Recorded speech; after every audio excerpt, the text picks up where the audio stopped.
The HB project and the HB channel are supported by Hi-Fi Clubben. Bad sound kills good music. A Dutch proverb says, "Who will not hear must feel." I would say, who will not listen won't hear anymore. This video is too long, clearly moralizing and challenging some of you to change your lifestyle. So why for Pete's sake should you watch it?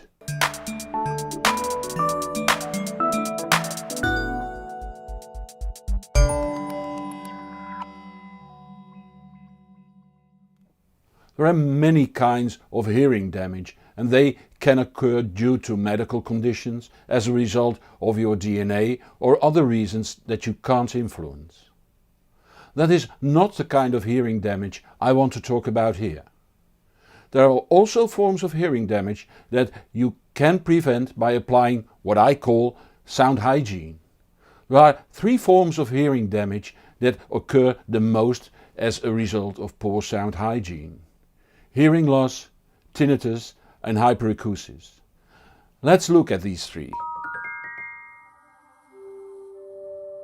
Many people think that when you get older and the frequency response of your ears reduces from 20 kHz to somewhere down to 10 kHz, you are suffering from hearing loss.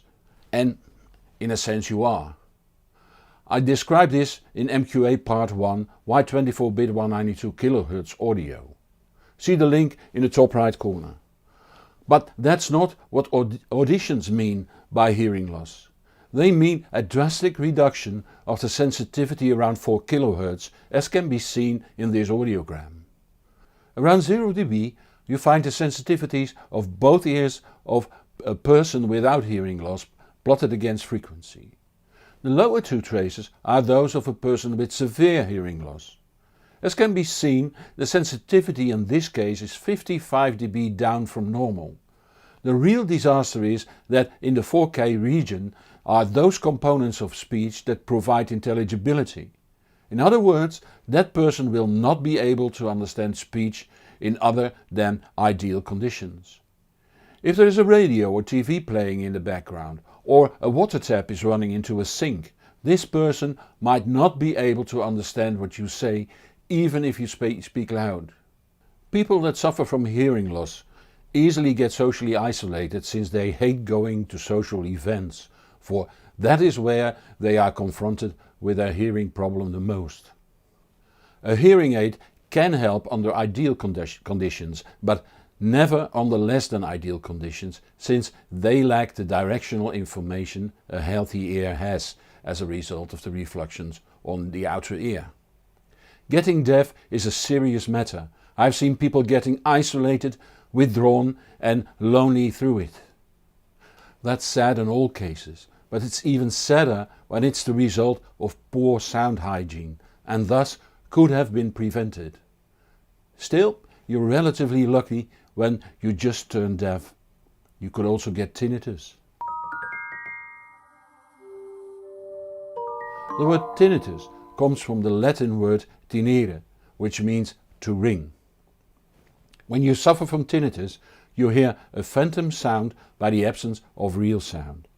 This phantom sound may be heard in one ear, in both ears, or in the middle of the head.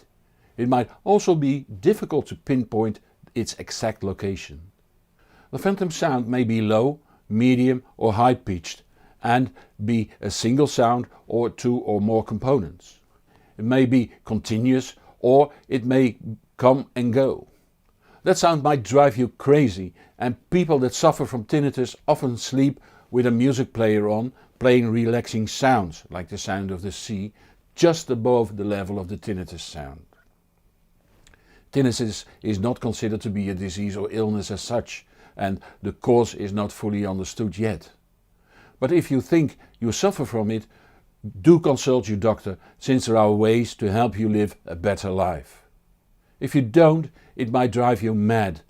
It's that serious. But it can even be worse.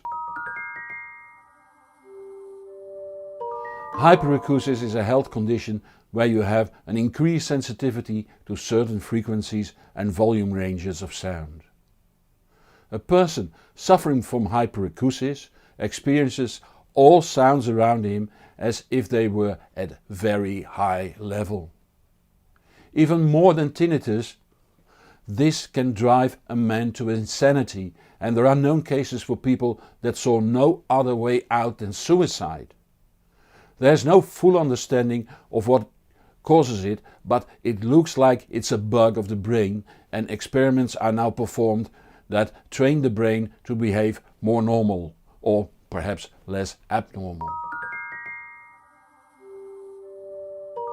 Hyperacusis is already bad, but there is also a chance of getting two or even all three conditions.